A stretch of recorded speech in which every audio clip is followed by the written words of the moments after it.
अस्सलाम वालेकुम dear aspirants. तो जैसे आपको पता है कि आपका एमडी कैट करीब आ रहा है, at the end of September होगा and as per my resources most probably 21st और 28th को होगा। तो आपको ये भी पता होना चाहिए कि हर साल जो है ना मेरिट में काफ़ी इंक्रीज आ रहा है कट ऑफ में। लाइक हमारे ईयर में 90.33 कट ऑफ था, लेकिन इस साल 91.1 कट ऑफ था। तो उस हिसाब से आपको कंपटीशन के हिसाब से आपकी स्ट्रेटजीज आपने इंप्रूव करनी होगी, आपने थोड़े स्मार्ट अप्रोचेस अप्लाई करने होंगे, क्योंकि आप ऑलमोस्ट 40 to 50,000 स्टूडेंट्स के साथ कम्पीट कर रहे हैं। तो कंपटीशन में आपने जब डिफरेंस क्रिएट करना होगा वो आपके ट्रैक और आपके अप्रोच से होगा। एंड इसी वीडियो में हम इसी बात करेंगे कि इस साल एमडीके 2025 अटेम्प्ट करते वक्त आपको अपनी प्रिपरेशन में किस किस चीज़ का ख्याल रखना है और कौन कौन सी चीज़ें अवॉइड करनी है।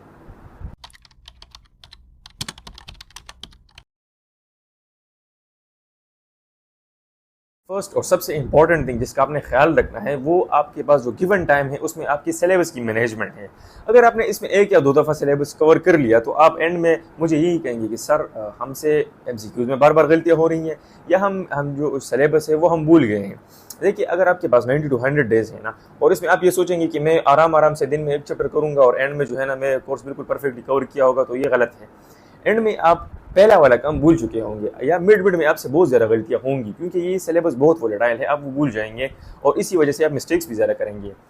तो आपने कोशिश करनी है कि इसकी डिस्ट्रीब्यूशन करें। फर्स्ट थिंग आपने इसका ज़रूर ख्याल रखना है। और जो स्टूडेंट्स पूछ रहे कि दिन में कितना करना है और शेड्यूल किस तरह बनाना है, तो पर्सनली मेरा तरीक़ाकार ये था कि मैं दिन में एक सब्जेक्ट करता था।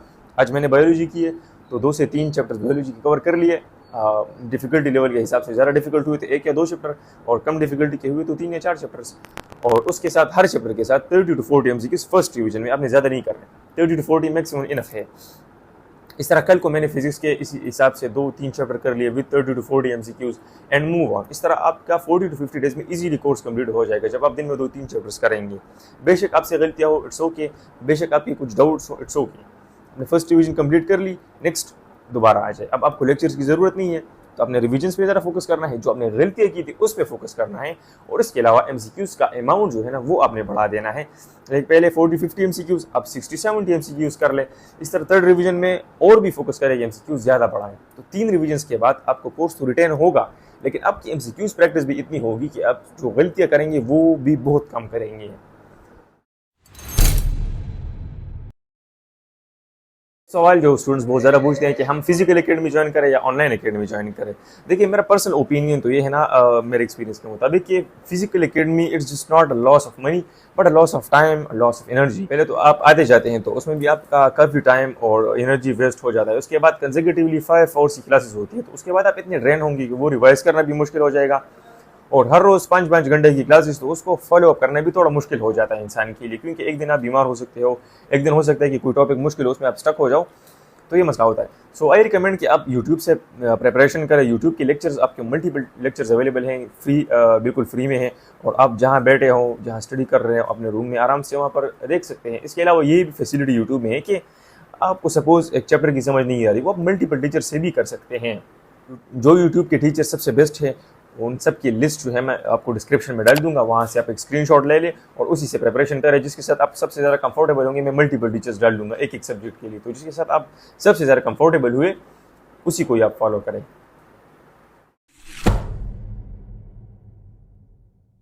And the most asked question कि आपने कौन सी बुक फॉलो करनी है एमडीकेट MCQs के लिए।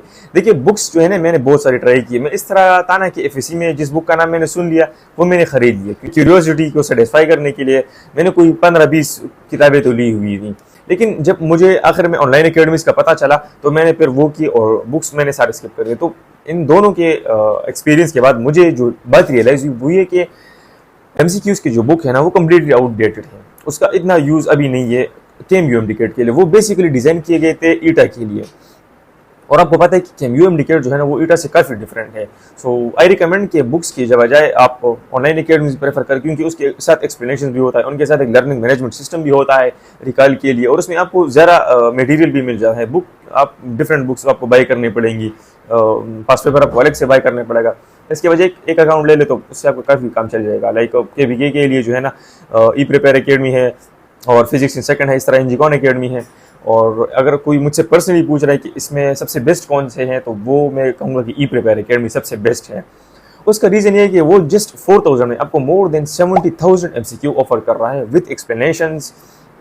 और इसके अलावा इसके फीचर्स काफ़ी अच्छे हैं, लाइक उसमें MCQs की डिस्ट्रीब्यूशन की हुई है, जिस तरह से मैंने आपको कहा था कि आपने शेड्यूल की डिस्ट्रीब्यूशन करनी है, तो इसमें आपको exercise MCQs, past paper MCQs, इस तरह अगर आपने 3-4 चैप्टर्स कर लिए तो आपको क्वार्टर बुक, हाफ बुक और फुल बुक टेस्ट भी मिल जाएंगे, ताकि आप शफल MCQs की प्रैक्टिस करें। इसके अलावा आपके पास जो है ना एलिमिनेशन का ऑप्शन होगा, वहाँ पर आप जब तक सही ऑप्शन सेलेक्ट नहीं करेंगे तो आपको नेक्स्ट MCQ शो नहीं होगा। आप एक MCQ गलत कर रहे हैं वो एलिमिनेट हो जाएगा, बाकी तीन में आपने एक फिर चूज करना होगा। MCQ आपको लग रहा है कि इंपॉर्टेंट है, इसको दोबारा देखना चाहिए, वो आप एक अलग फोल्डर में सेव कर ले।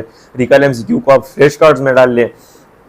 और इस तरह लेक्चर्स भी है, मतलब अगर मैं काउंट कर जाऊँ तो ये वीडियो बहुत लंबी हो जाएगी, लेकिन in short E prepare just 4000 में आपको बहुत ज़्यादा सर्विसेज दे रहा है। सो मेरी रिकमेंडेशन तो ये होगी, if you want to buy e prepare you have this contact number, आप इस पर कॉन्टैक्ट। अगर आपने कोई और एकेडमी ज्वाइन करनी है ई प्रिपेयर के अलावा, आपका प्रोविंस डिफरेंट है या कोई भी पर्सनल रीजन हो, तो आपने इन पैरामीटर्स को सामने रखकर एकेडमी चूज करनी है अपने लिए।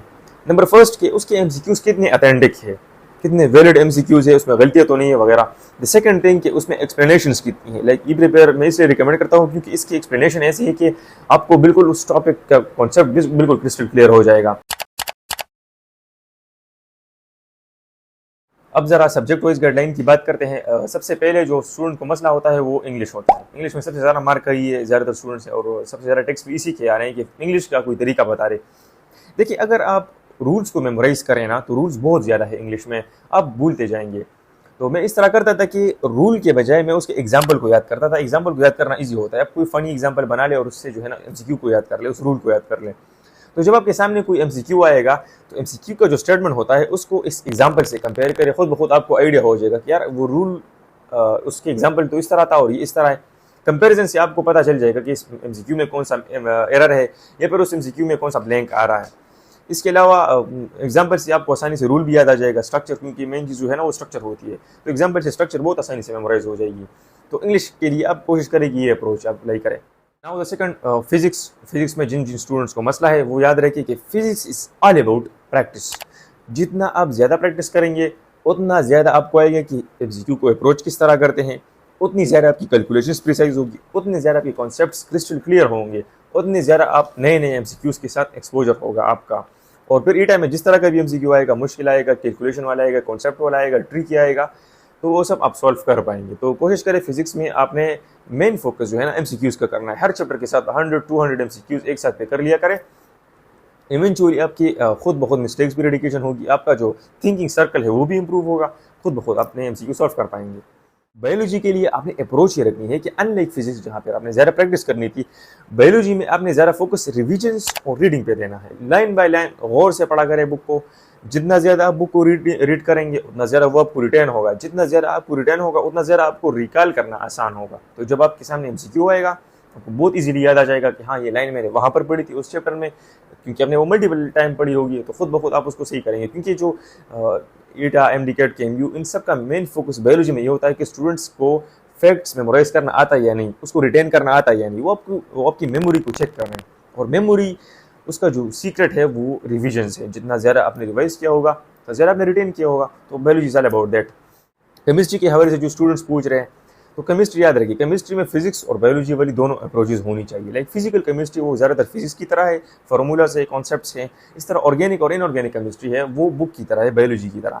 उसमें आप जितना ज़्यादा रीड करेंगे, जितना ज़्यादा आप उसके कैटलिस्ट, उसके प्रोसीजर्स वगैरह को देखेंगे, उतना ही ज़्यादा आपको रिटेन होगा।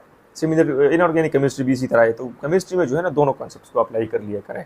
So this is all about subject wise guidelines. अगर आपको कोई और मसला है तो वो आप कमेंट्स में मुझसे डिस्कस कर सकते हैं। ये जो वीडियो थी वो ज़्यादातर एक समरी थी इस प्लेलिस्ट की, MDCAT मास्टर क्लासेस। अगर आपने इस चीज़ को डिटेल में समझना है तो ये प्लेलिस्ट ज़रूर देखिए। इसमें हर एक सब्जेक्ट के MCQ से मैंने एक डाइसेक्शन की हुई है कि MDCAT में किस तरह फिजिक्स के MCQ बनते हैं, उसमें आपकी अप्रोच कैसी होनी चाहिए, एग्जामिनर आपसे क्या एक्सपेक्ट कर रहा है, वगैरह वगैरह।